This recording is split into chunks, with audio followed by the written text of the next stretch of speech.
Solo que después te da un pequeño mal de estómago. Pero por lo menos aprovechen y estudien antes, lo máximo que puedan, antes que comience el mal de estómago. ¿Sí? Fíjense.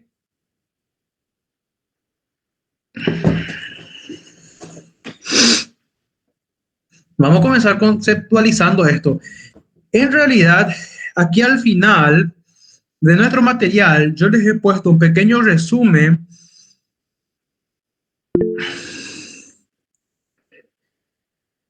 pero ¿sí? Quería ver el resumen, pero vamos bien, vamos del comienzo. No hay apuro. Fíjense, gente, que la neumonía como tal, o pulmonía, nuestra gente le llama pulmonía. Coloquialmente van a escuchar aquí en nuestra región la gente llamándole pulmonía. ¿Está? Se define como la inflamación del parénquima pulmonar, causado generalmente por un agente infeccioso. ¿Está? Generalmente. ¿Sí?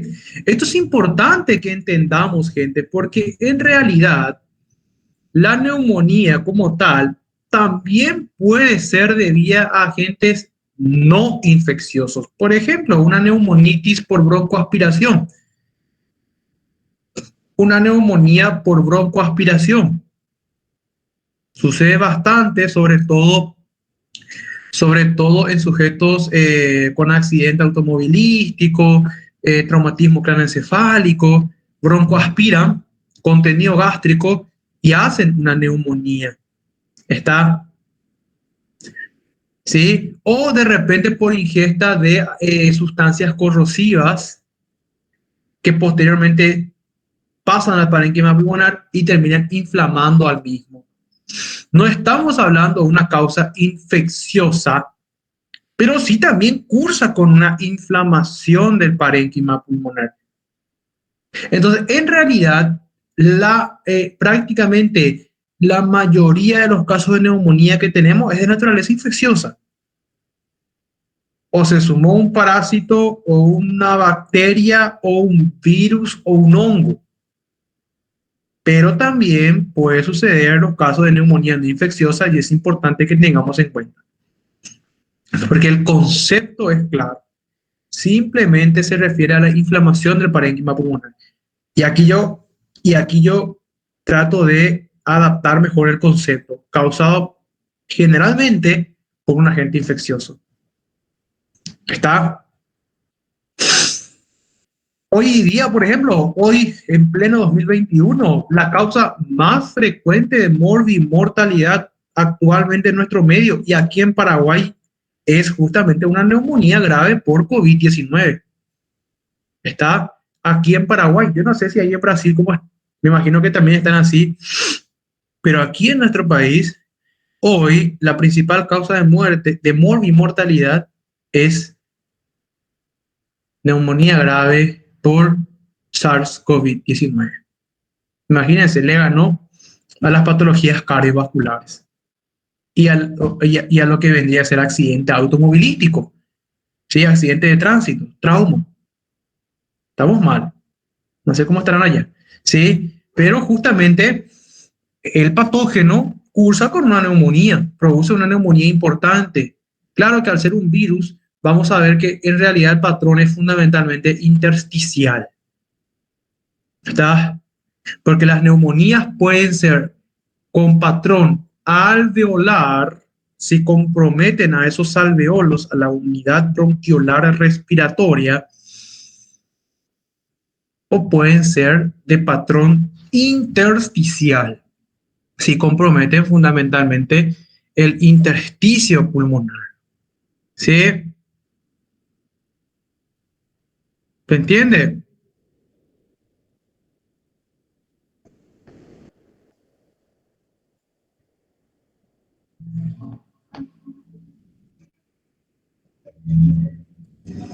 Hasta aquí vamos bien, gente.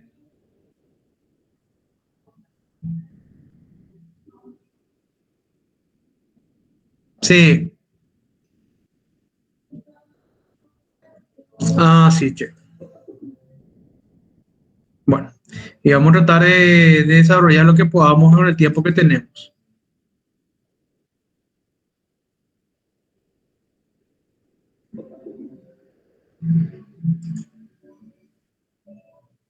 Bueno,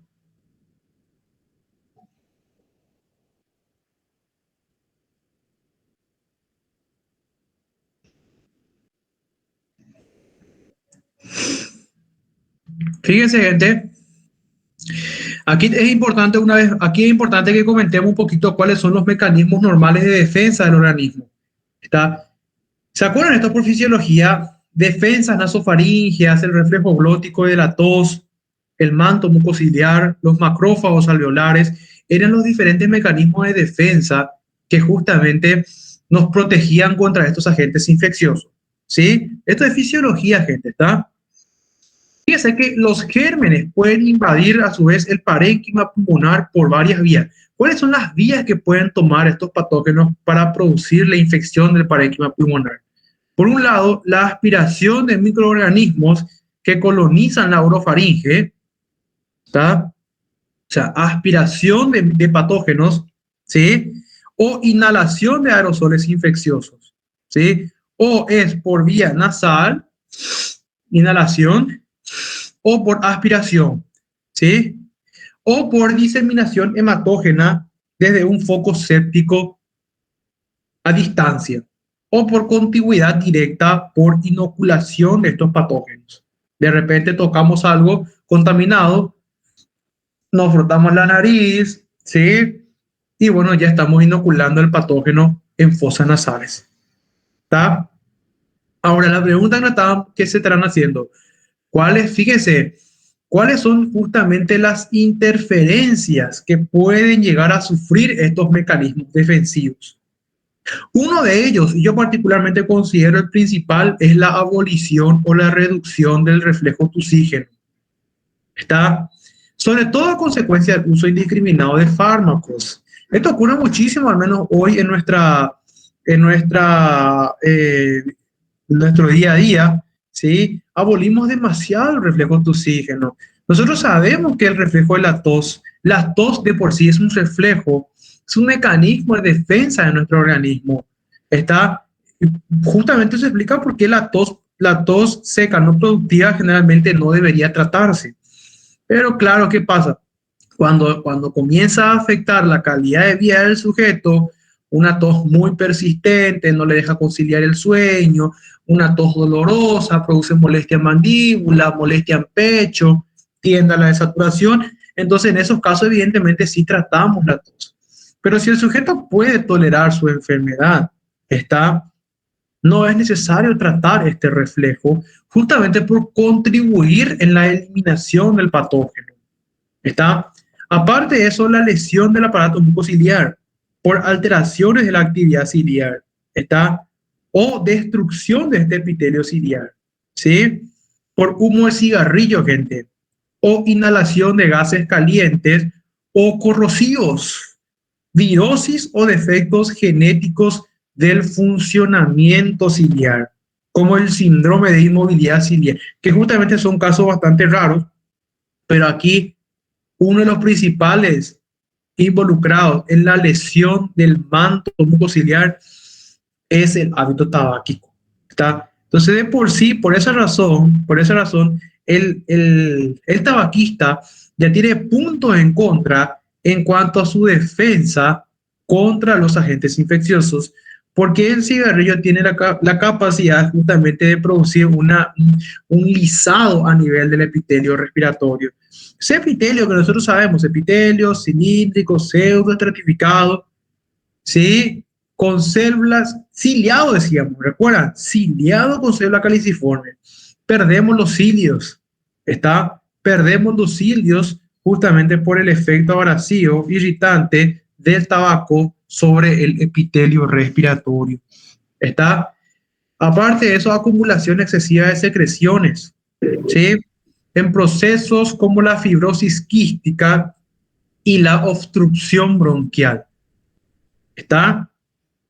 Aparte de eso, gente, interferencia con la acción fagocítica o bactericida de macrófagos alveolares, ¿sí? Por el alcohol, gente, el humo de cigarrillo, la anoxia o la intoxicación por oxígeno. ¿Está? Entonces, se dan cuenta cómo el humo de cigarrillo no solamente afecta directamente a nivel del manto mucociliar, sino que también sobre la propia función de estos macrófagos alveolares. ¿Sí? Y una importante congestión y edema pulmonar. ¿Está?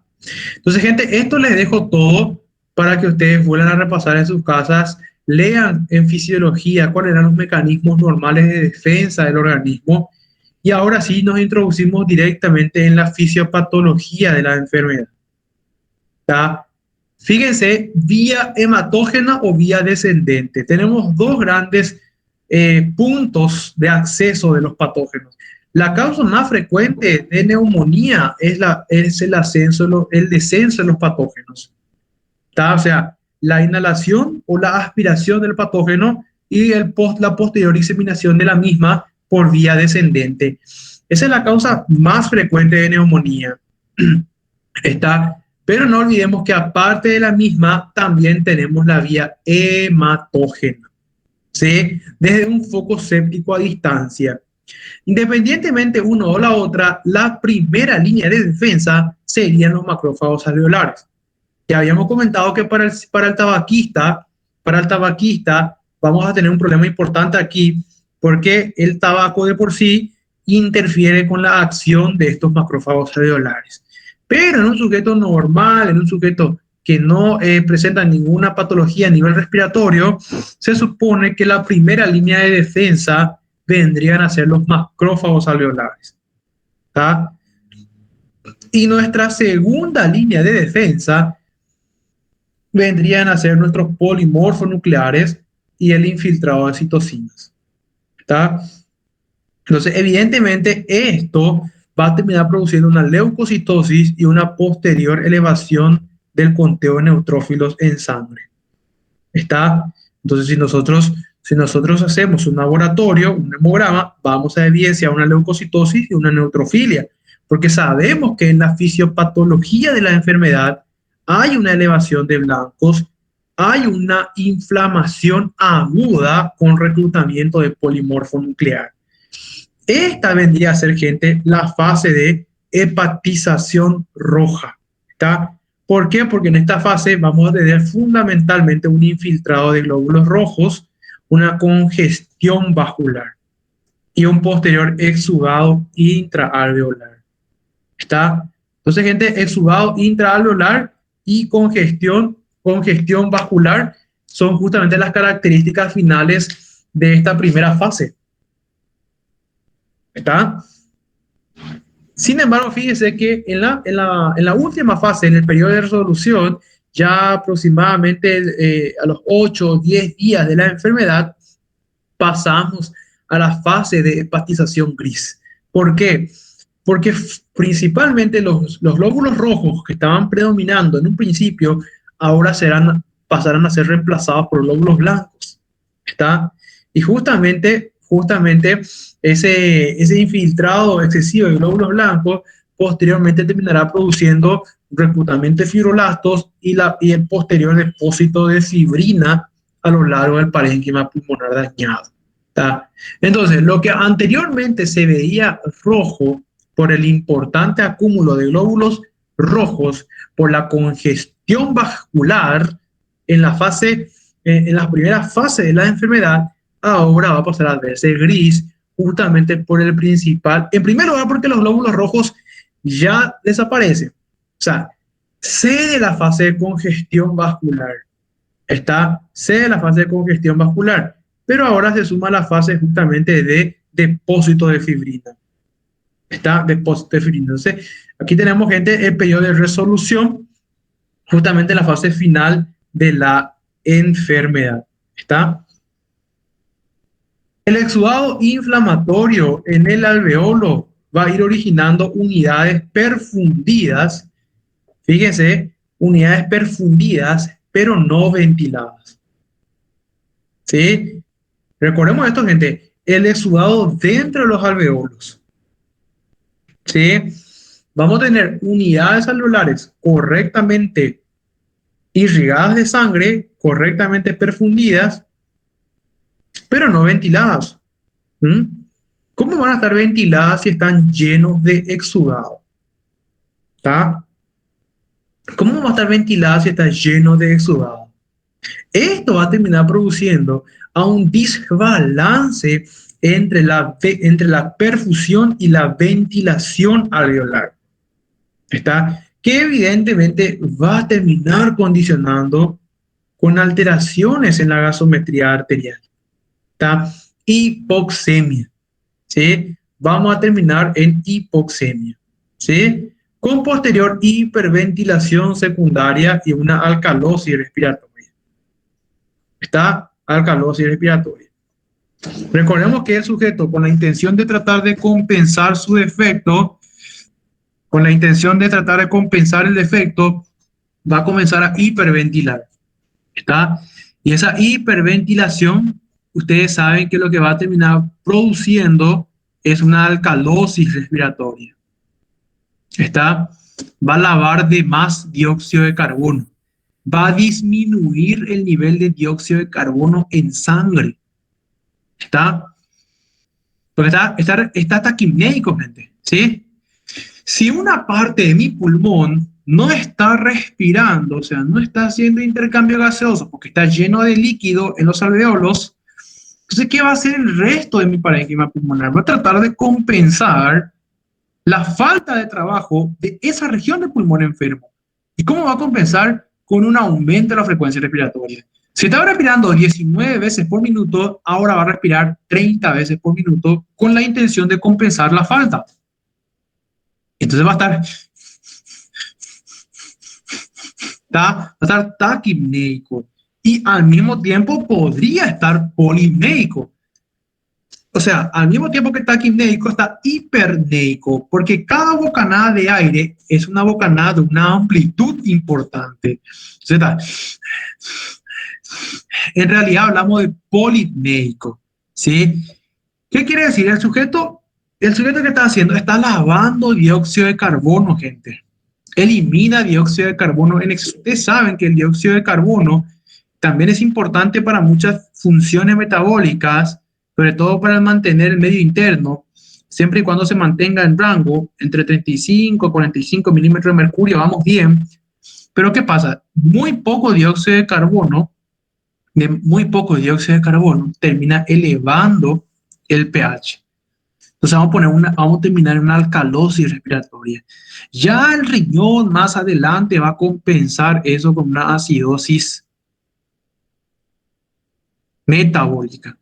¿Está? Pero aquí el problema principal es que a consecuencia del exudado inflamatorio y la falta de ventilación de esa unidad respiratoria, tenemos un desbalance en la ventilación-perfusión.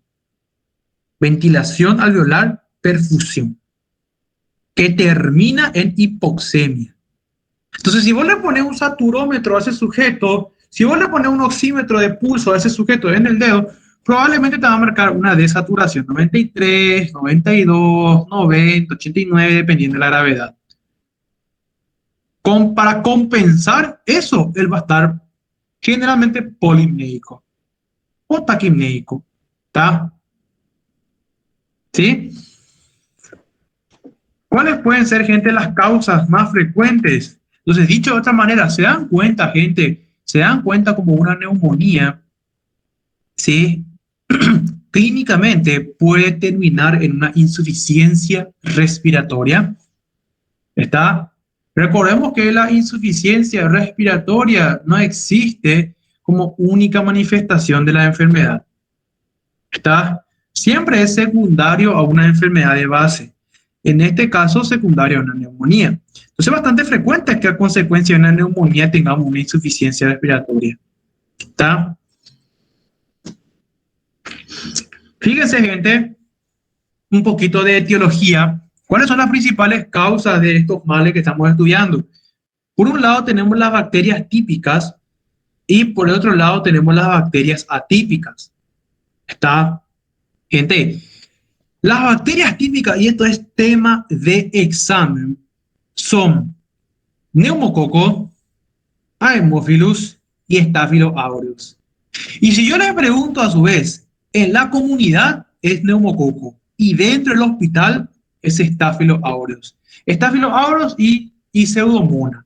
¿Está? Entonces, gente, la neumonía adquirida en la comunidad, adquirida afuera, generalmente es de origen bacteriano. ¿Está? De origen, bueno, ustedes van a decir, ahora en pleno 2021 es COVID. Cierto, tienen razón. Entonces habría que actualizar nuestros libros, ¿verdad? Porque obviamente nuestros libros son de antes. Este tema del COVID se vino prácticamente el año pasado, 2020, prácticamente. Comenzó allá a finales de 2019, pero en realidad 2020 fue el caos. Entonces, si hoy ustedes preguntan cuál es la causa más frecuente de neumonía adquirida en la comunidad, la respuesta sería viral. SARS-CoV-19. Estamos de acuerdo.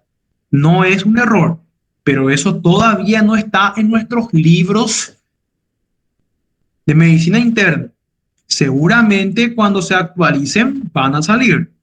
En nuestro port, si ustedes revisan ahora mismo, le va a decir neumococo, porque en la época en que se escribió no había pandemia. Entonces, gente, vamos a considerar nomás como dicen en nuestros libros, ¿está? Nosotros entendemos que hoy es diferente, pero vamos a considerar, como dicen nuestras literaturas, porque es importante que manejemos cómo se describen en los libros. Pero ustedes sepan que hoy nuestra realidad 2021 es diferente. ¿Está? Es diferente. Sin pandemia, la causa más frecuente de neumonía adquirida afuera en la comunidad es bacteriano y es por neumococo, Streptococcus pneumoniae. Neumonía adquirida dentro de un hospital, ya sea porque el paciente está internado, sí, o por un personal de blanco que se expone bastante, es Staphylococcus aureus o Pseudomonas aeruginosa. ¿Está? Bueno, Haemophilus influenza también está implicado en neumonía extracomunitaria adquirida en la comunidad, gente, ¿está? Estos son los típicos, los que van a cursar con cuadro típico de neumonía, ¿está? Ahora, fíjese, por otro lado tenemos los cuadros de neumonía atípica, ¿está? Los cuadros de neumonía atípica. Aquí, sin embargo, tenemos, fíjese, Mycoplasma pneumoniae, Legionella pneumófila y Clamidia pneumoniae. No nos vamos a complicar. Micoplasma, Legionella y Clamidia son nuestros patógenos atípicos y estos métanse en el cerebro porque siempre se les va a preguntar.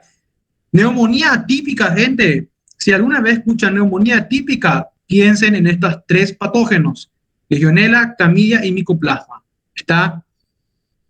Son muy sensibles a macrólidos. Son muy sensibles a macrólidos. Bueno, hasta hoy o hasta el 2019. No sabemos si dentro de 1 o 2 años van a seguir siendo sensibles a los macrólidos, porque ahora acitromicina sí, se reparte como paracetamol, lamentablemente. Uno no puede más estudiar, uno no puede más, perdón, estudiar, digo, sí, traumado. Uno no puede más estornudar tranquilo hoy o toser tranquilo porque ya le tiran una acitromicina en la cabeza. Uno estornuda y te tiran una acitromicina en la boca. Acitromicina. Así que en nuestros libros están descritos las neumonías atípicas y cuando yo hablo de neumonía atípica me refiero a patógenos Mycoplasma, Legionella y Clamidia. Se describe que son muy sensibles a los macrólidos, pero eso se describe en las literaturas viejas. No sabemos si esto va a seguir siendo cierto dentro de un par de años. Si yo creo, Daniel Zorrilla, creo que si seguimos así, con el uso indiscriminado de macrólidos, la acitromicina va a ser la nueva penicilina dentro de un par de años. No va a servir para nada, ¿sí? Bueno, a excepción de contadas enfermedades, hasta que pase un par de años y las bacterias pierden un poquito la memoria. ¿Está? Es un caso bastante complejo esto, ¿sí?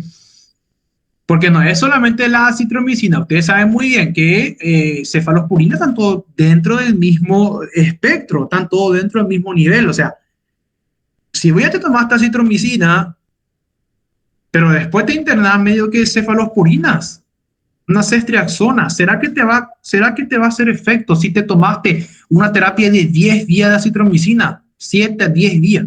Ni siquiera hacía falta. Por eso digo, gente, es un problema de salud pública muy grande a la cual nos vamos a enfrentar en un par de años, ¿está? Así que vamos a cuidar un poquitito nosotros, por lo menos, el uso indiscriminado de antibióticos, ¿verdad?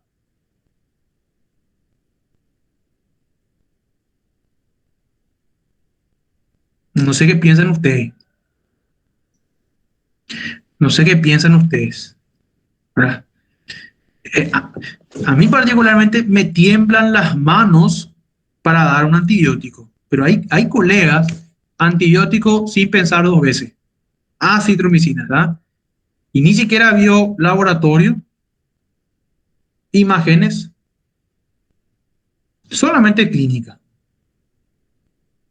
Y nosotros sabemos, gente, por fisiopatología de la inflamación, que la clínica, muy difícil saber por la clínica si la causa es bacteriana o viral. Hay que ver laboratorio y hay que ver imagen. ¿Está? Muchas veces tenemos un laboratorio con 15.000 de blancos, 88% de neutrófilos, y la gente ya le tira acitromicina, ceftriaxona por la cabeza al paciente, ¿verdad? PCR 10. ¿Qué pasó acá? Procalcitonina 0.3. Tomografía, patrón intersticial.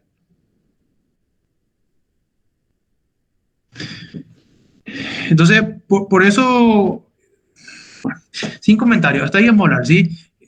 Hay que ver un poquito, hay que buscar un poquito cuáles son los criterios clínicos, laboratoriales y tomográficos, de ser posible, para la prescripción de antibiótico terapia en el contexto de una infección pulmonar.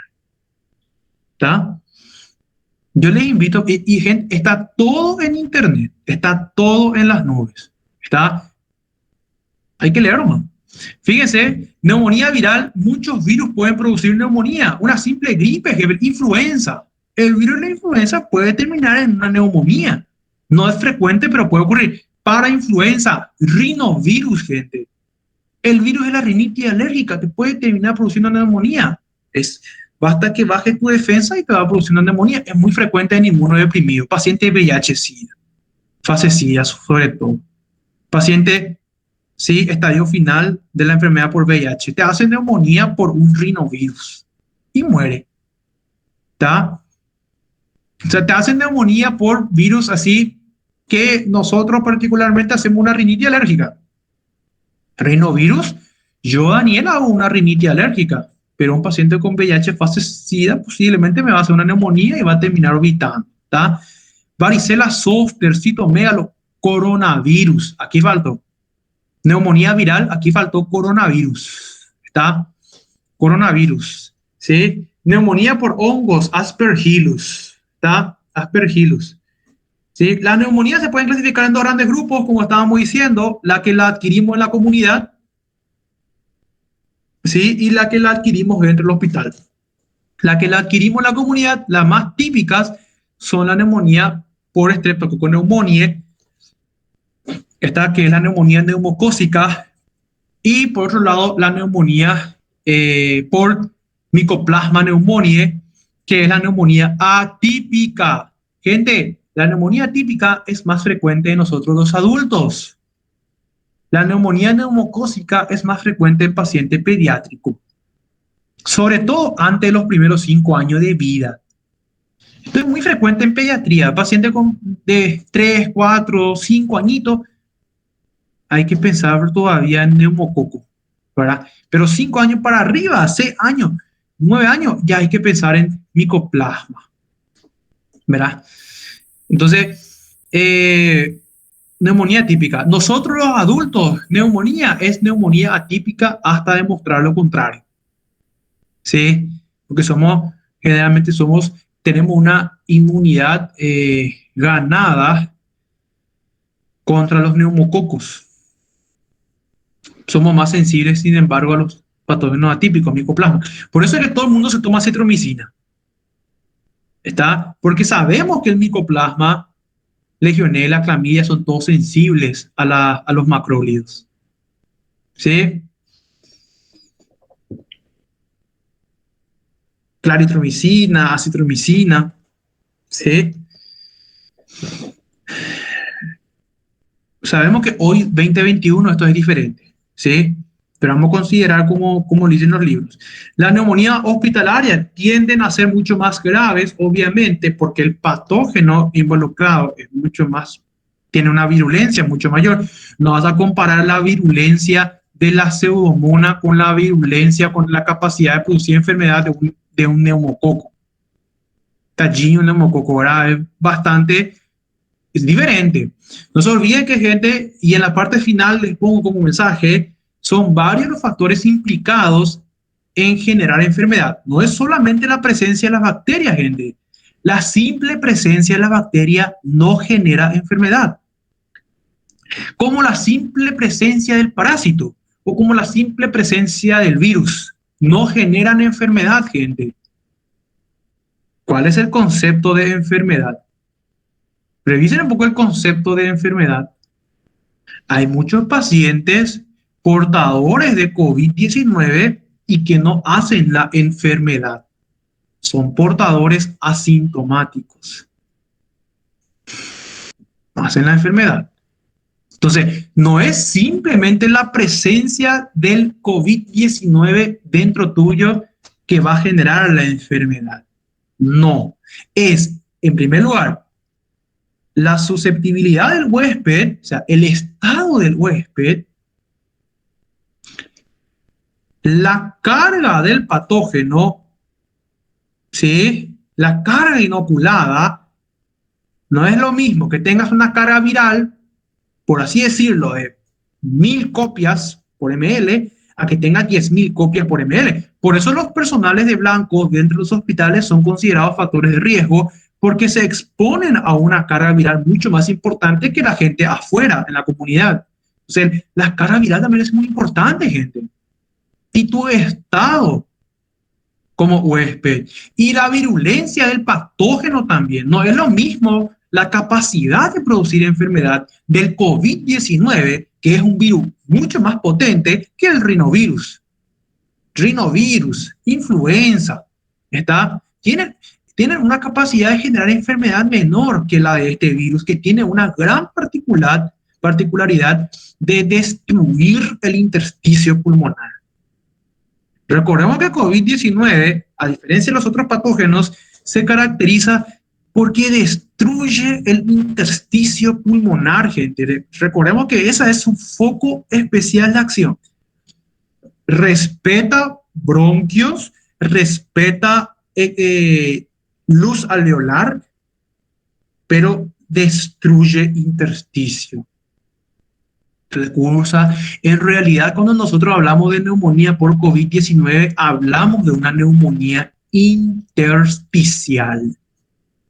No es una neumonía alveolar de entrada.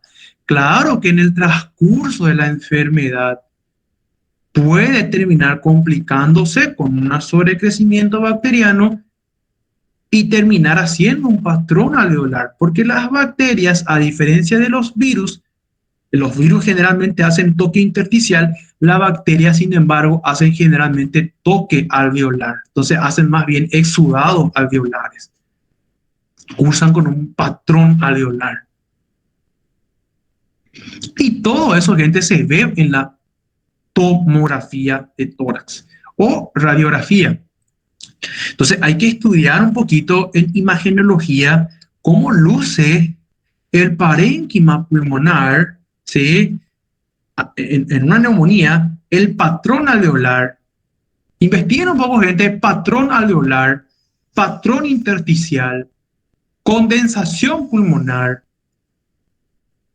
¿Qué significa todo esto? Y todo esto son, ¿sí?, aspectos imagenológicos, ¿está?, que a ustedes les ayudará a tratar de predecir si el patógeno involucrado es un virus o una bacteria.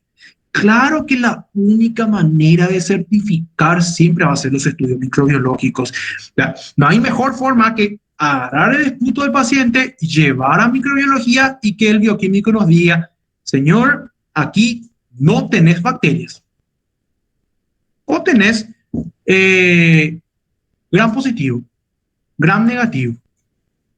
Entonces, claro que los estudios microbiológicos son el gold estándar, pero con la clínica, con el laboratorio y con la imagenología nosotros ya podemos tener una gran idea y evitar de esa manera la prescripción indiscriminada de antibióticos.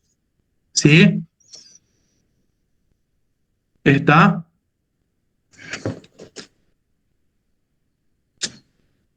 Entonces, mi mensaje para ustedes es estudien farmacología y estudien imágenes, tomografía de tórax, ya que estamos en esta pandemia, gente, no va a terminar nunca, ¿sí? Nunca. Lo que sí podemos es estar inmunizados y volver a las actividades normales, ¿está? Fabuloso.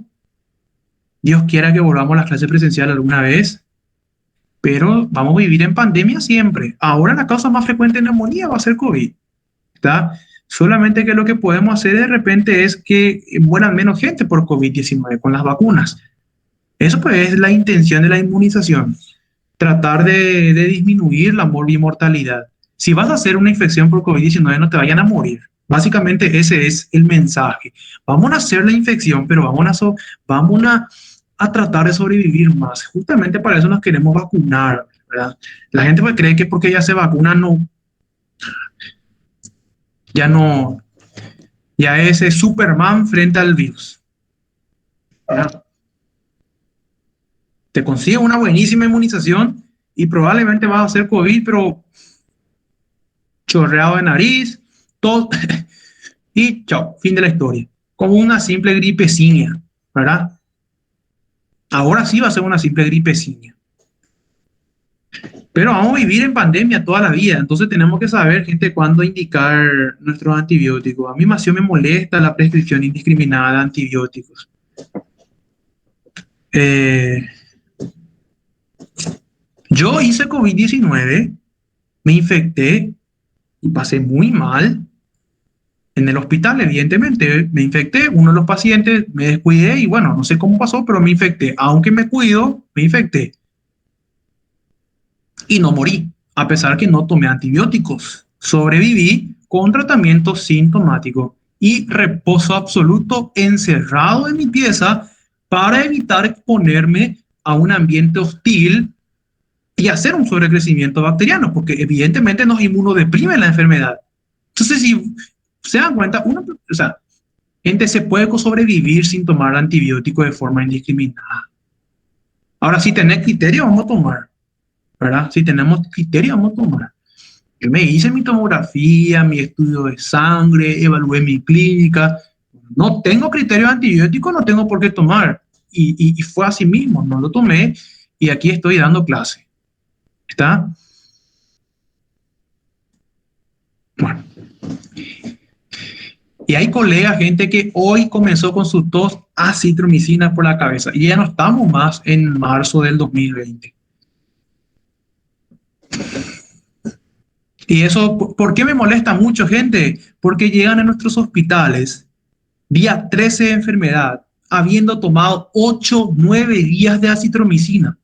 Ahora sí con criterio de sobrecrecimiento bacteriano, condensación de vértice a base en la tomografía, patrón alveolar, blanco por los aires, PCR 200, procalcitonina allá arriba, pero ya se tomó 9 días de acitromicina, gente. ¿Qué le vamos a hacer ahora? Ceftriaxona le voy a hacer, pero prácticamente están en el mismo espectro.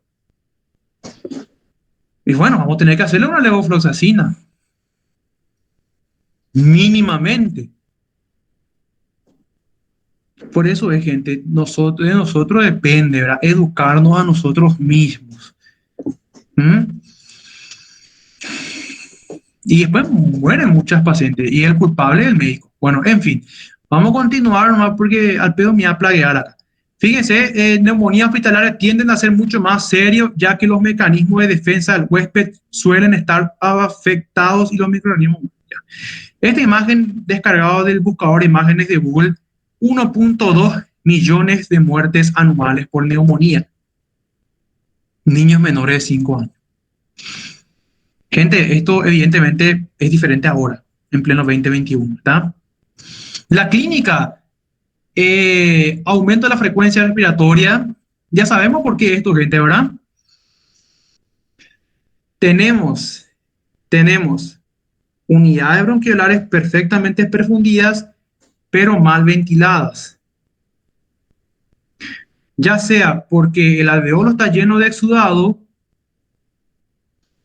o puede ser que el alveolo esté correctamente ventilado, pero hay un patrón intersticial de origen viral que no está permitiendo el intercambio gaseoso. A consecuencia, hipoxemia. Hipoxemia. ¿Cómo responde el organismo? Aumentando la frecuencia respiratoria, con la intención de que si respiramos más veces por minuto podamos oxigenar mejor. Lamentablemente nuestro cuerpo no entiende que lo que estamos haciendo es lavando demasiado dióxido de carbono, produciendo una alcalosis respiratoria que lo vamos a compensar con una acidosis metabólica, y la acidosis es tremenda, gente, para el medio interno. Por eso es tan importante compensar, por eso es tan importante la oxigenoterapia en estos sujetos, porque lo que no queremos es que nos haga una alcalosis respiratoria, porque si no su cuerpo, el riñón va a compensar esto. ¿Sí? Oxigenoterapia. Lo primero que hay que hacer. ¿Está? En el tratamiento hablo. Cianosis, incremento del frénito táctil, incremento de la vibración vocal, gente. Sonido mata la percusión. Roncus. ¿Está? Roncus. Crepitantes. Aquí me faltó escribir crepitantes. ¿Está?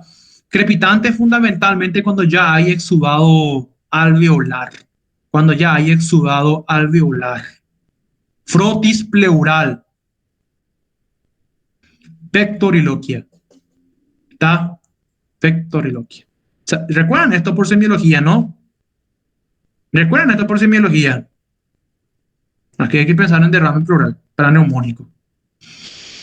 Ahora, la neumonía atípica. La neumonía atípica.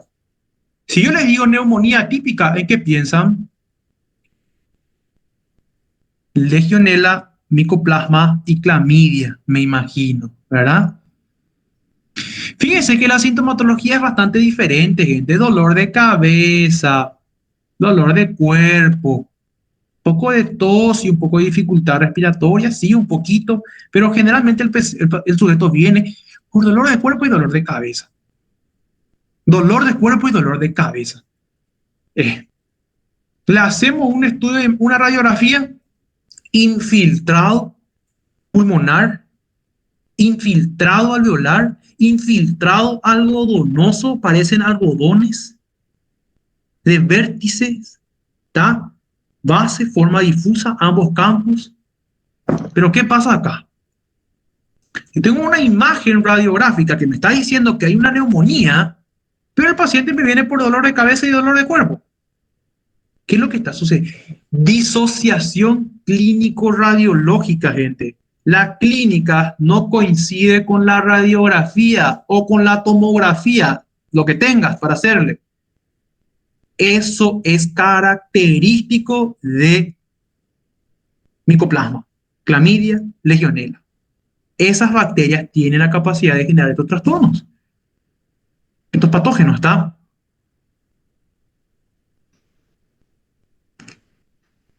O al revés, gente. O al revés. Sucede mucho también que el sujeto tiene una clínica muy exuberante, fiebre, cefalea, dolor de cabeza, tos, pero su radiografía está limpio, ¿sí?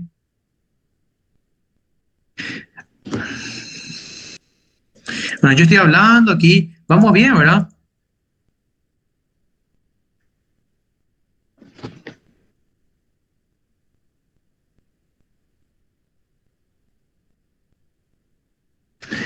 25 de frecuencia respiratoria, sí, es muy poco. Hasta 22, 24, según la bibliografía que estés revisando, se considera normal la frecuencia respiratoria mixta.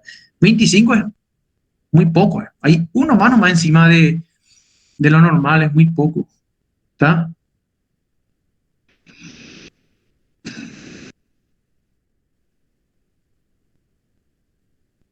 Así es. Sí.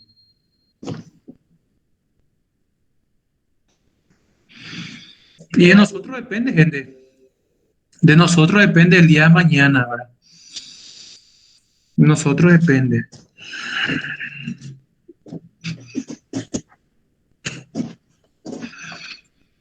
Hay que pensar un poquitito, ¿verdad?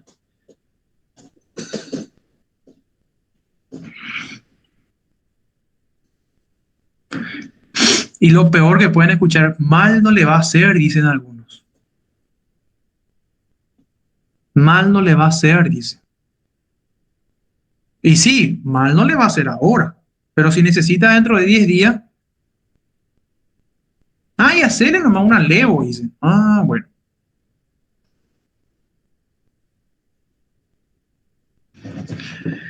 Sin comentarios. Sigamos, gente. Fíjense, acá vamos a ver un poquito de la neumonía alveolar, neumonía intersticial. Vamos a ir aprendiendo poco a poco, gente, nuestros parámetros, ¿está? Yo les invito primeramente, vamos a aprender en la fisiopatología y luego ustedes van a ver en la imagenología, ¿está? No se olviden, yo pregunto, ¿ya vieron gente en imágenes, en imagenología, tomografía de tórax, neumonía? ¿Sí o no?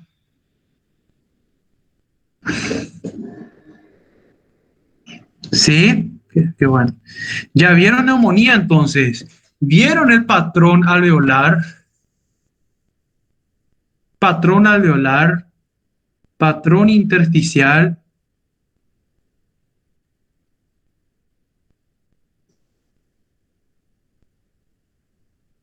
Sí, bueno, me imagino que sí. ¿Está?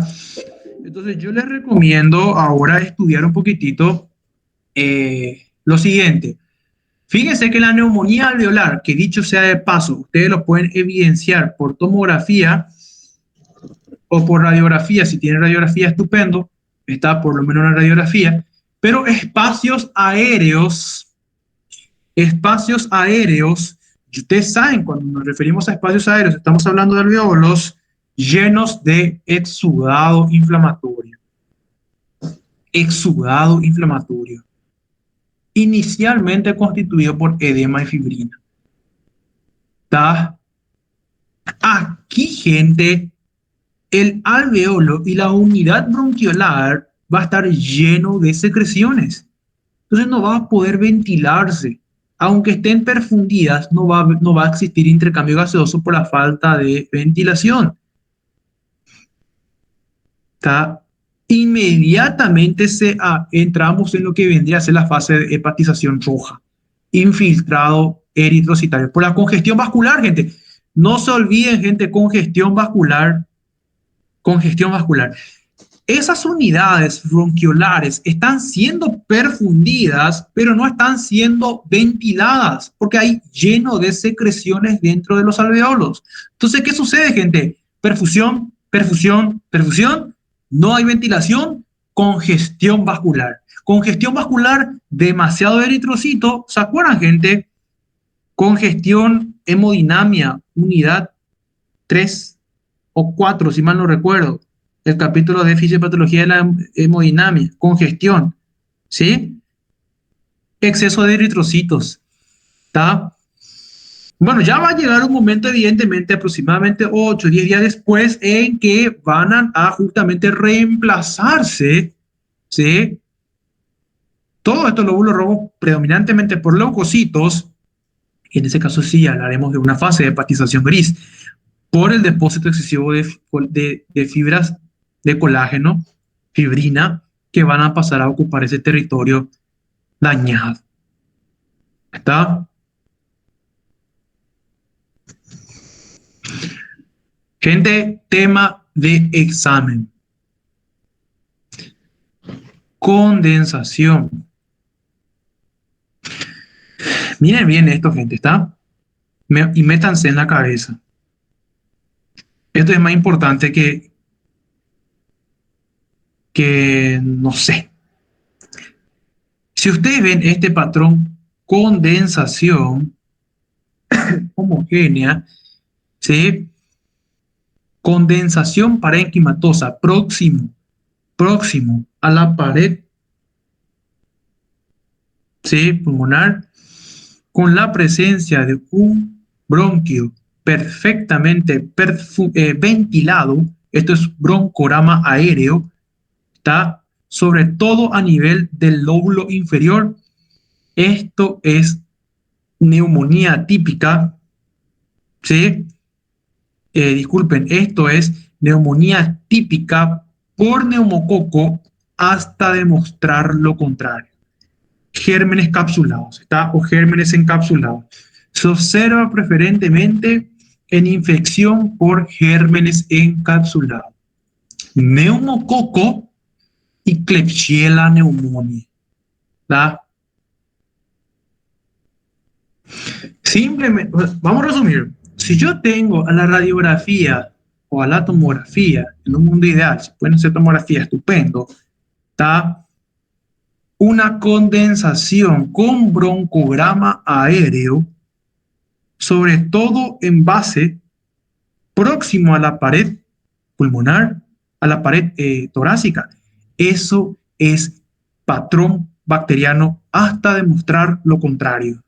Punto para iniciar antibiótico. Hay que ver un poquito la clínica y hay que ver un poquito el laboratorio también para estar más seguro. En un mundo ideal, si tuvieras para cultivar el esputo del paciente, adelante. Si tenés para mandar a estudio microbiológico, vamos a meterle. ¿Está? Pero no es por nuestra realidad muchas veces. ¿Sí? No es nuestra realidad. De hecho, que esto es patrón bacteriano. ¿Por qué, gente? Porque vamos a ir viendo que los virus, ¿está? En su mayoría, gente, ellos en realidad acometen el tabique pulmonar, infiltrado inflamatorio que se ubica sobre todo en la barrera hematogaseosa gruesa, en la vaina de tejido conjuntivo, entre el alveolo y el endotelio vascular capilar, en el tabique alveolar, como quieran llamarle, gente, por histología. Los virus cursan con un patrón intersticial. ¿Cuántas veces lo que ya leímos? COVID-19 se caracteriza por infiltrado intersticial en vidrio esmerilado. Se observa infiltrado intersticial en vidrio deslustrado, vidrio esmerilado, de vértice a base o predominantemente en campo medio. ¿Sí? Porque los virus en general, generalmente afectan más bien tabique pulmonar. ¿Tá? Si yo tengo, y yo me pregunto, mira, afecta de forma difusa ambos pulmones produciendo una imagen radiográfica de tipo reticular o nodular, en vidrio deslustrado, en vidrio esmerilado o imagen reticular, como quieran llamarlo, ¿está? Sí, entonces, ahora yo les pregunto, ¿ustedes saben diferenciar patrón alveolar? ¿Saben diferenciar? Este es patrón alveolar. Este es patrón alveolar, gente. Condensación, patrón alveolar. ¿Saben diferenciar de patrón intersticial por imágenes? Si no, no hay problema. Les recomiendo que comiencen a estudiar. ¿Sí? Esto es muy importante saber. ¿Está? La vez pasada, gente, yo les mandé por intermedio de los delegados una tomografía de tórax de un pulmón de uno de los pacientes que recibimos en contingencia aquí en el IPS. Yo no sé si los delegados llegaban a pasar en el grupo de WhatsApp grande. Yo no sé si ustedes llegaban a ver. Había pasado uno de un accidente cerebrovascular isquémico masivo, ¿recuerdan? Había pasado otro de un pulmón totalmente destruido, eso sí, gente, patrón intersticial y alveolar de vértice a base, pulmón fulminado, ¿está? Entonces yo les pasé con la intención de que lo vean, ¿está?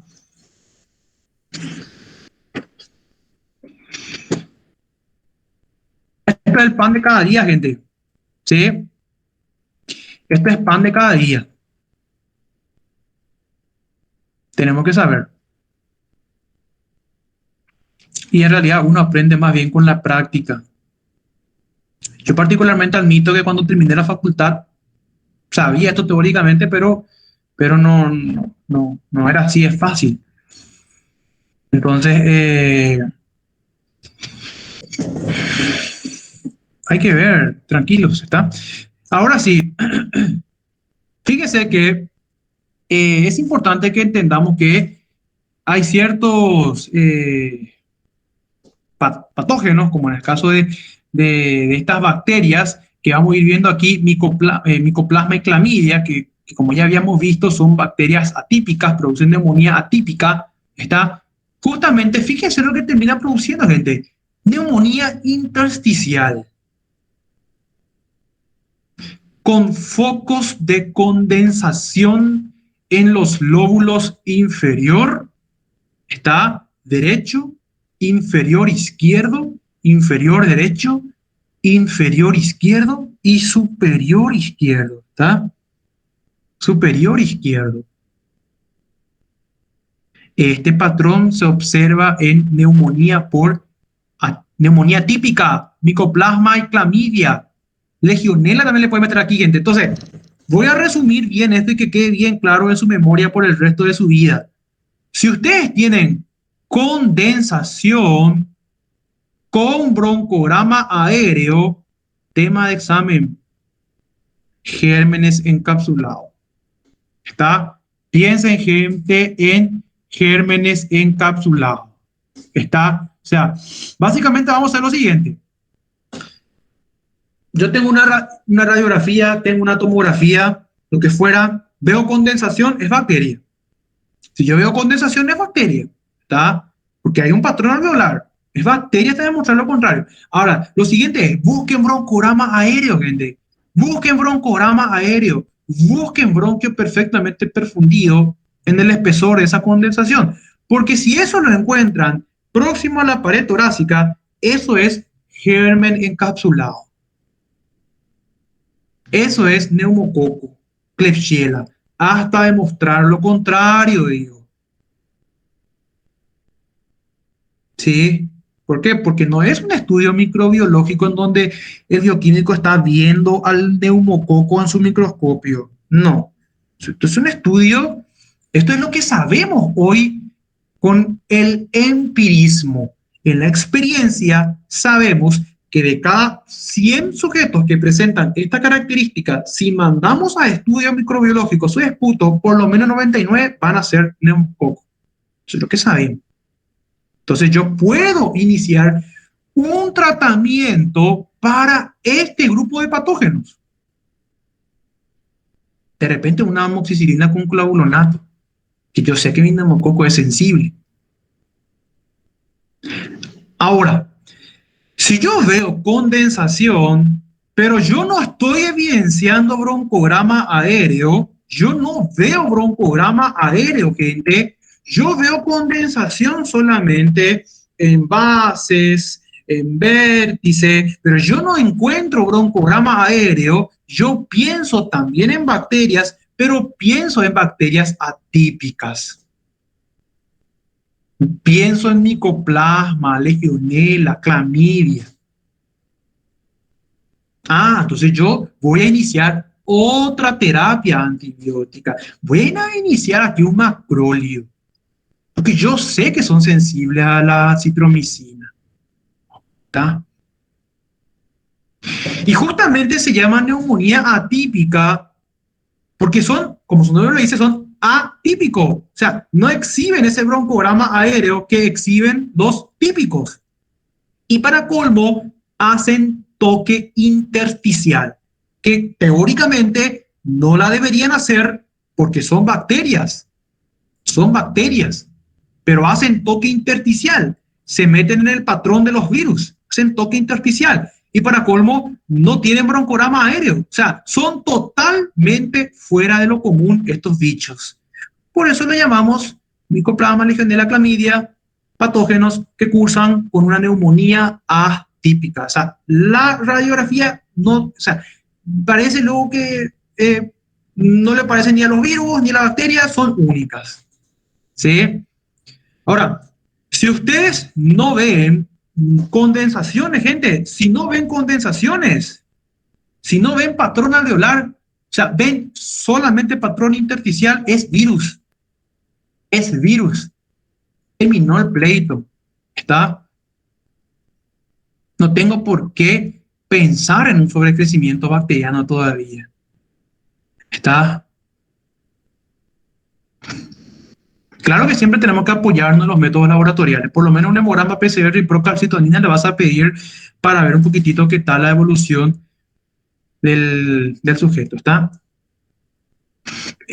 El inicio de la antibiótico terapia, de ser posible, siempre tiene que estar respaldado por criterios clínicos, laboratoriales e imagenológicos. ¿Está? Traten siempre de apoyarse en esos tres. No solamente iniciar antibiótico porque he visto 15.000 de blanco, 88 neutrófilo, antibiótico. ¿Está, gente? Vamos a tratar de educarnos entre nosotros. ¿Sí? Ahora en otro momento de educarnos, porque después le queremos decir al colega y es motivo de pelea, es motivo de discusión, quedas mal, ¿sí? Y en realidad yo les hablo así porque yo tuve la oportunidad de ser, fui, tuve la suerte de aprender de un neumólogo a quien le tengo muchísimo aprecio, que fue mi tutor en los primeros 3 a 4 meses en que me desempeñaba en el IRAP, en el Hospital Integrado Respiratorio del Alto Paraná, aquí en el IPS, y fue mi mentor y bueno, eh, yo entiendo que no todos tienen esa oportunidad. Y bueno, yo aprendí, por eso le hablo así, por lo menos para cultivar la curiosidad. El resto ya va a depender de ustedes. ¿Sí? Entonces, el día de mañana, si no saben algo, pidan ayuda. ¿Sí? Yo pedí ayuda y fui muy bien recibido. Literalmente le ayudaba al colega, al neumólogo, le ayudé por 3, casi 4 meses, hacía recorridas con él, obviamente ad honorem, le ayudaba a él en las recorridas, escribía, aprendía de él, hasta que pude tomar un poco de rienda propia e ir solo. Así que el día de mañana, si ustedes tienen la oportunidad de, de hincharle a un especialista, hinchenle las bolas, gente, ¿está?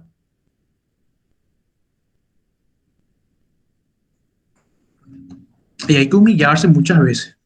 O sea, yo le dije, quiero aprender. No hay por qué tener vergüenza de admitir cuando uno no sabe. ¿Está? Yo no sé y quiero aprender.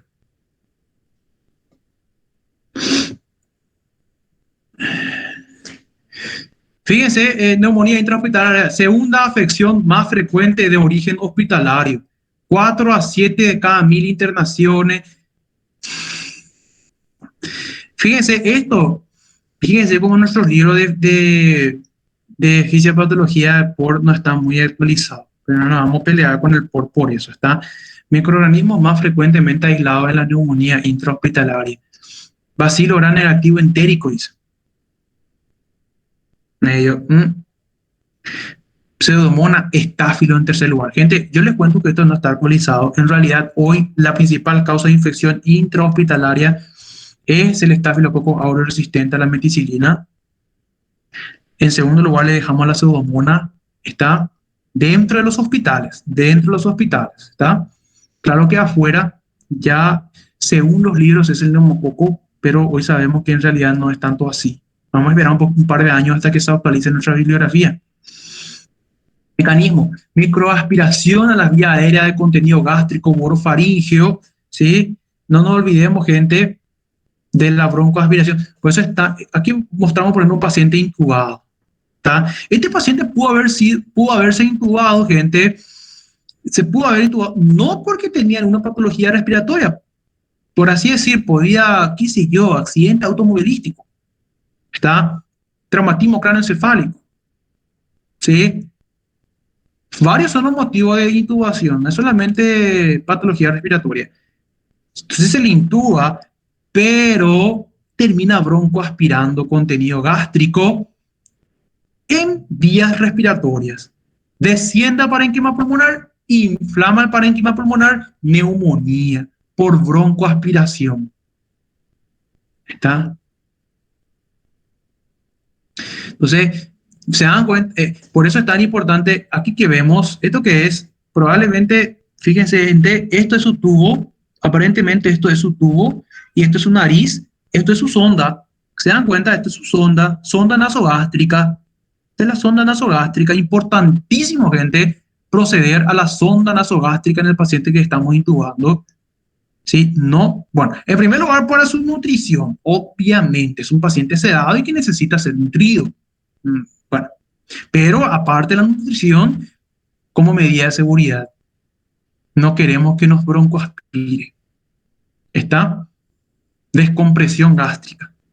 ¿Sí? Ojo con eso. Ya más adelante vamos a ir estudiando, van a ir estudiando profundamente. Inoculación directa a las vías aéreas por aerosoles, diseminación de hematógenas de otros focos sépticos, ¿está?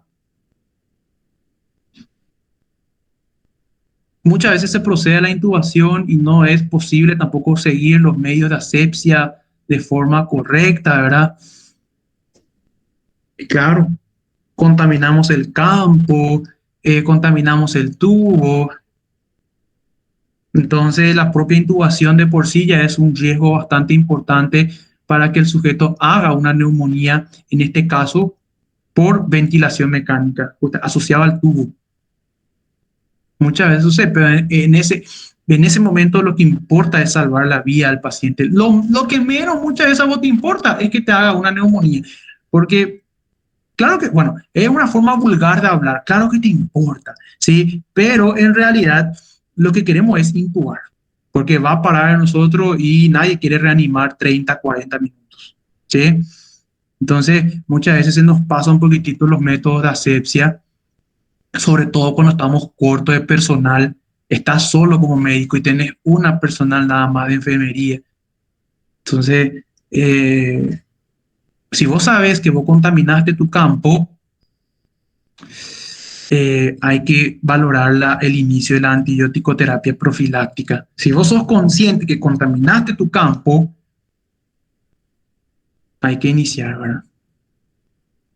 Y no pudiste cambiar el tubo, no pudiste corregirlo por A, B o C motivo, que solamente en el momento ahí ¿cómo te dicen en portugués? El quilombo ahí, da bagunza, muchas veces no se puede, ¿sí?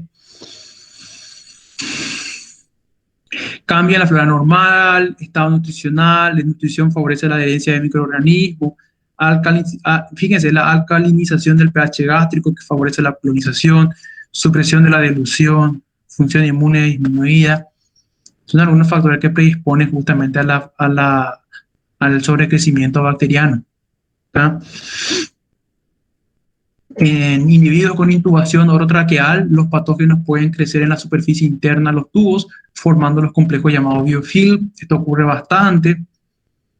Se crecen patógenos sobre la superficie interna del tubo. Biofilm, ¿está? Aquí, gente, solamente quiero terminar con ustedes con algunos conceptos. Les recomiendo una cosa, aprendamos, ¿no?, estos conceptos, ¿sí?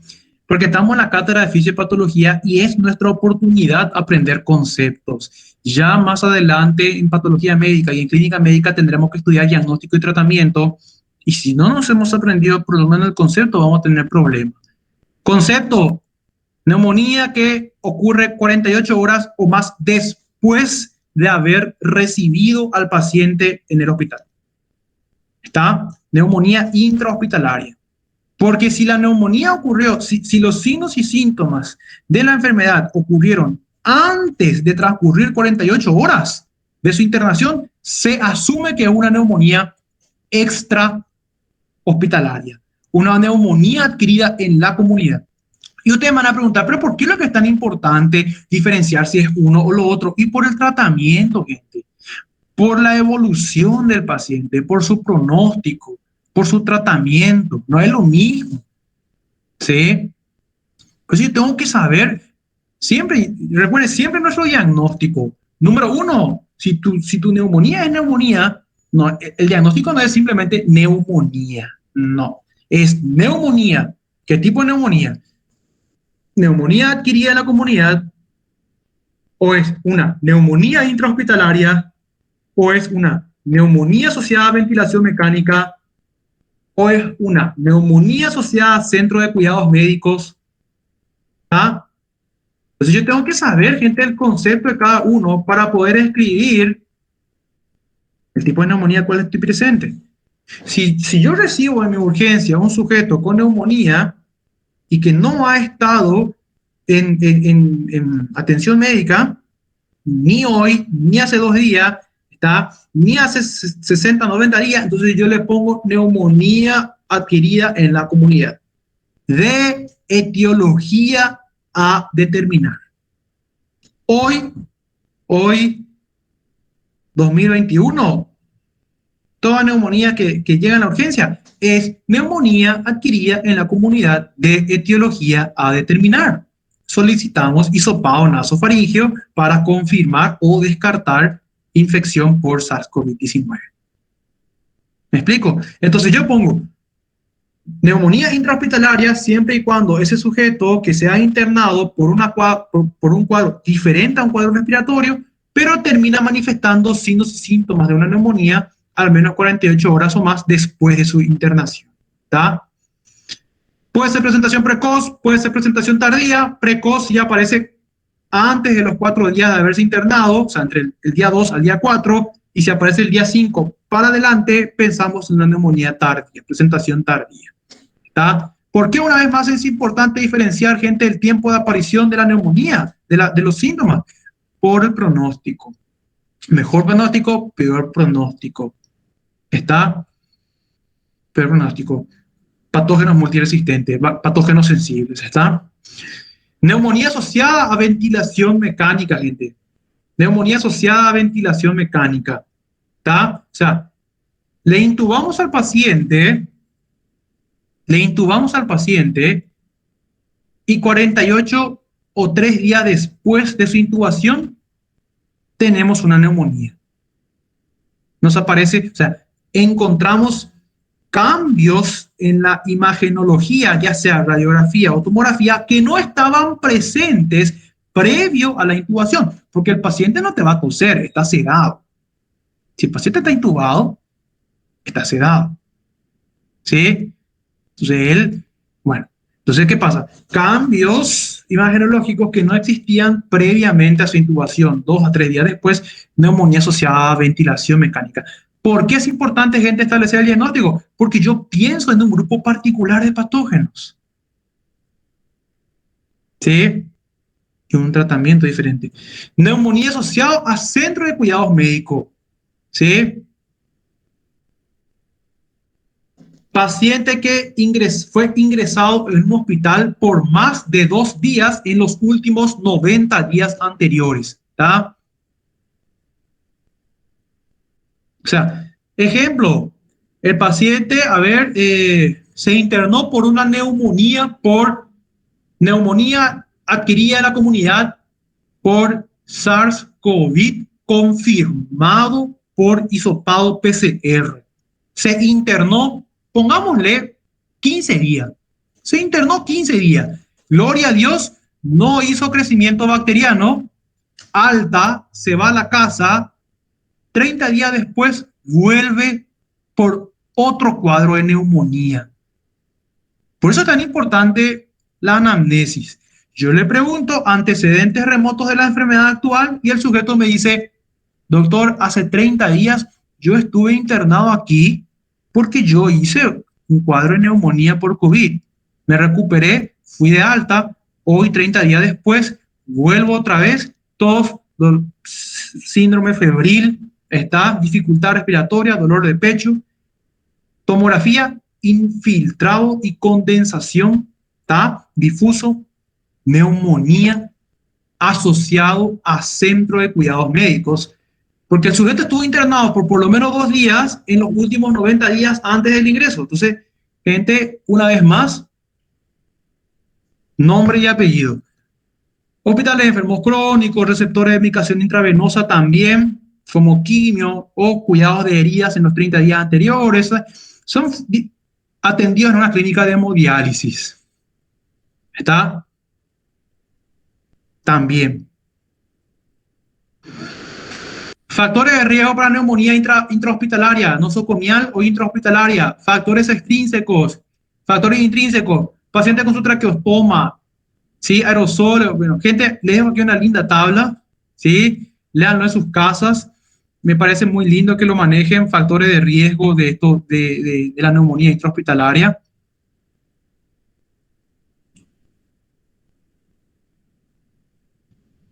¿Cómo sospechamos, gente? Presencia de un infiltrado radiológico nuevo o progresivo. ¿Qué estamos viendo? Y clínica. Además, la presencia de al menos dos de los siguientes 3.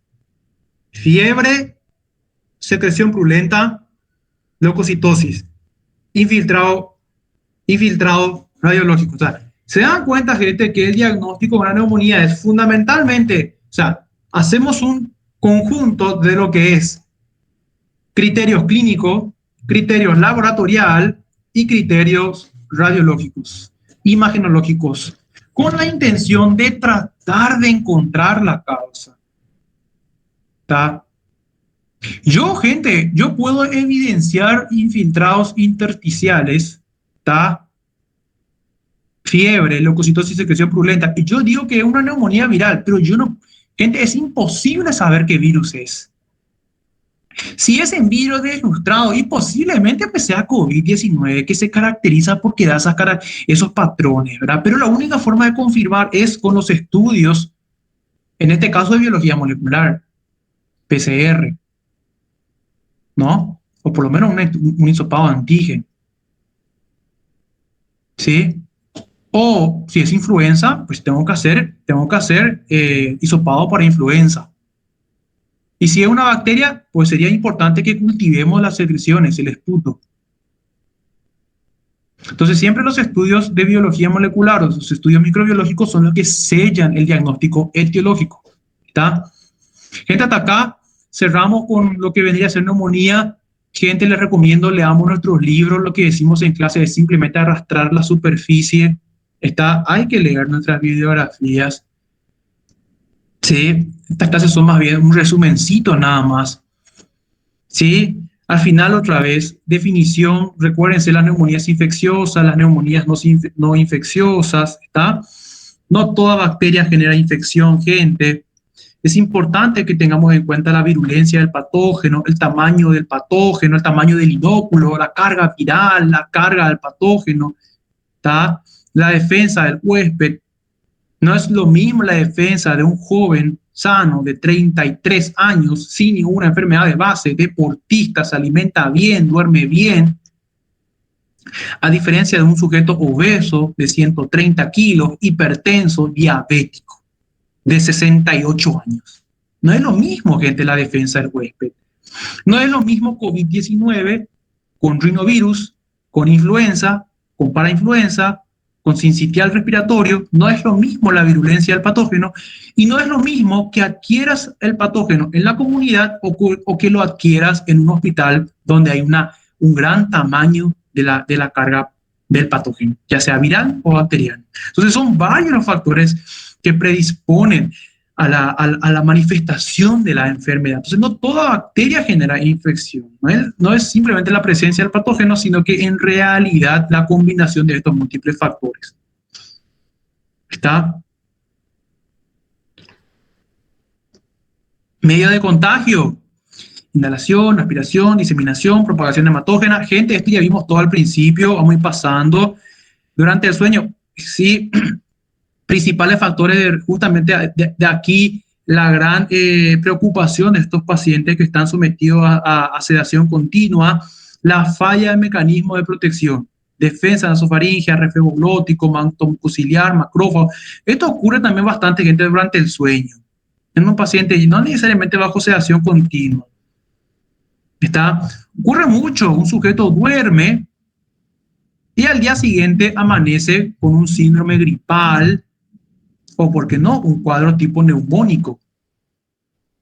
Ni qué decirlo si dormiste de repente aire acondicionado, congelado, qué sé yo. Gente, el ambiente que respiramos es sumamente contaminado. Si no estamos haciendo neumonías al 2x3 toda la semana de nuestra vida, es porque tenemos funcionando esto.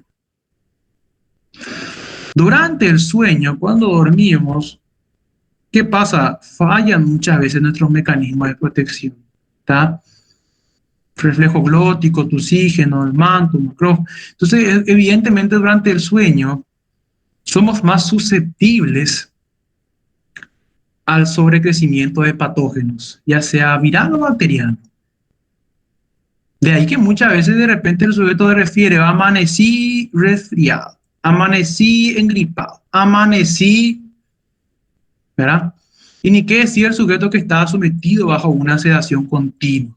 Por eso es lo que es tan frecuente estos pacientes intubados y que te terminan haciendo gente neumonías asociadas a respirador mecánico. Sucede bastante y está descrito en la literatura. ¿Sí? O sea, no es una falta de cuidado por parte del personal de blanco. ¿Sí? Nada que ver. Por eso se le explica esto a los pacientes. Que hay cada familiar, ¿m? Tu paciente se interna por COVID-19, 15 días después, uno le comenta al familiar, ¿sabes qué, señora?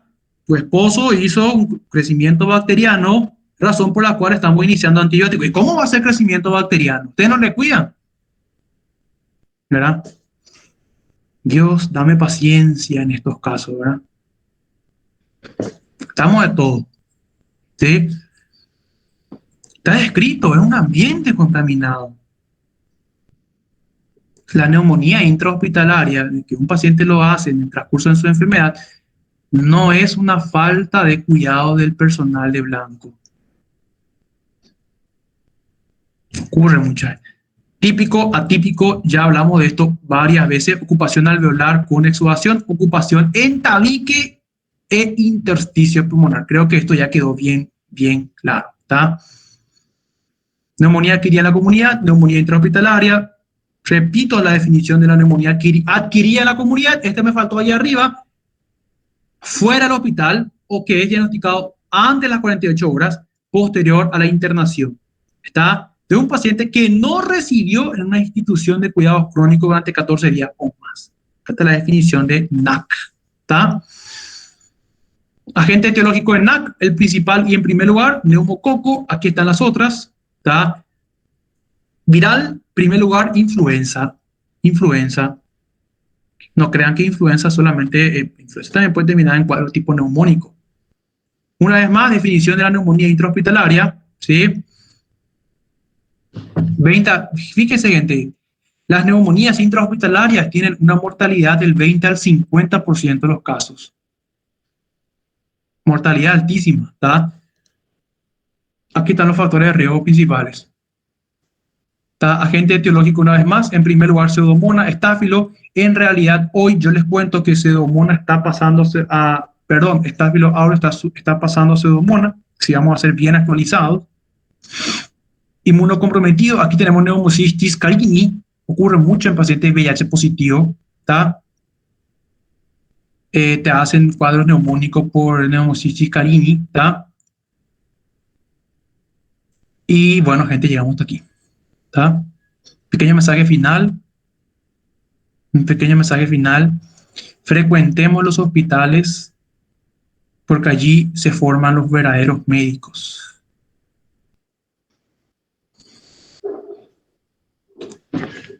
Increíble. Ten presente que las notas no reflejan tus conocimientos. No se entristezcan si el viernes no hacen la nota que querían hacer. No pasa nada. ¿Está? Por nada del mundo te desanimes. Seamos nuestra propia competencia y no nos enfoquemos en el resultado del compañero de al lado. ¿Qué importa si él hizo 90 y yo 60? Estudiemos para la vida, gente. No porque tenemos que rendir este viernes fisiopatología. Utilicemos la razón más que la memoria. Y tratemos de leer por lo menos una horita al día, gente. Bien que se puede. Una hora no. Fin. ¿Está? Pregunto, dudas. ¿Vamos bien? Profe, ¿tienen cómo repetir la condensación, la definición? ¿Cuál de ellas? Viste que La primera. vimos varias definiciones, ¿está? Vimos varias definiciones. Vimos varias. Este material ya tienen todo, gente, con ustedes en su smartphone. Ya les pasé, ¿verdad? ¿O no? ¿O no les pasé todavía? Bueno, les voy a pasar. ¿Está? Ya definí condensación. ¿Está?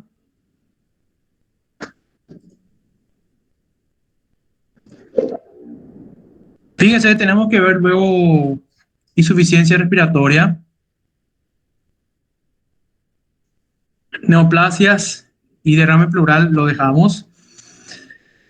De la misma manera, gente, vamos a tratar de dejar bien claro aquí lo que vamos a ver, porque por cuestiones de tiempo, justamente como el compañero dijo, tenemos la semana que viene 22 y 29 y nos despedimos, gente. Increíblemente termina el semestre. Así que vamos a ver insuficiencia respiratoria, insuficiencia cardíaca, cardiopatía congénita, no, está, así que esto pueden, no vamos a incluir en la final. Recuerden, gente, que en la final incluye todo lo que vimos desde el primer día de clase, incluye primera parcial, incluye segunda parcial e incluye lo que vimos hoy, lo que veamos insuficiencia respiratoria, veremos insuficiencia cardíaca, veremos cardiopatía isquémica, arritmias y veremos esto. ¿Está? Esto va a ser nuestros principales objetivos. Increíble cómo pasó el tiempo, che. Pregunto, gente, hasta acá, ¿alguna duda? ¿Se entendió, verdad? El objetivo. ¿Vamos bien? Fíjense, en insuficiencia respiratoria, primeramente tenemos que dejar bien claro lo que es la suficiencia respiratoria. ¿Está? Tratar de garantizar el intercambio gaseoso, gente. O sea, brindando por un lado la cantidad de oxígeno necesario a los tejidos y por otro lado recogiendo dióxido de carbono para eliminarlo del organismo. Siempre y cuando haya un correcto equilibrio entre ambos, estaremos ante lo que vendría a ser una suficiencia respiratoria. El problema es cuando no estamos brindando la cantidad de oxígeno suficiente o cuando no estamos recogiendo la cantidad de dióxido de carbono para eliminarlo. O sea, estaremos cursando o con una hipoxemia, ¿sí? Y una hipercapnia. Hipoxemia solo o hipoxemia con hipercapnia. Cuando hay un desbalance en esto, hablamos de insuficiencia respiratoria. ¿Está? Entonces, lo primero que tenemos que entender es, por fisiología general, ustedes recordarán, fisiología de Guyton y Hall, que es la suficiencia respiratoria, de qué depende, cuáles son los factores, ¿sí?, que dictaminan la suficiencia respiratoria: mecánica ventilatoria, ventilación alveolar, difusión alveolo-capilar, la perfusión pulmonar. ¿Se acuerdan todo esto que comentaba nuestro libro de Guyton? ¿Sí? Ahora, el problema aquí, gente, es cuáles son los factores que intervienen en la adecuada oxigenación. Aquí atrás tenemos los principales sistemas de órganos. Aquí les pongo una tablita con las principales 10 razones, que es lo que iremos analizando a lo largo de esta clase. Esta clase, en realidad, gente, vamos a dejar hasta aquí, diapositiva 5. Esta clase en realidad es bastante corta, tiene bastante tabla en realidad, así que no vamos a demorarnos demasiado. Bueno, gente, dejamos hasta aquí, ¿está? ¿Alguna duda?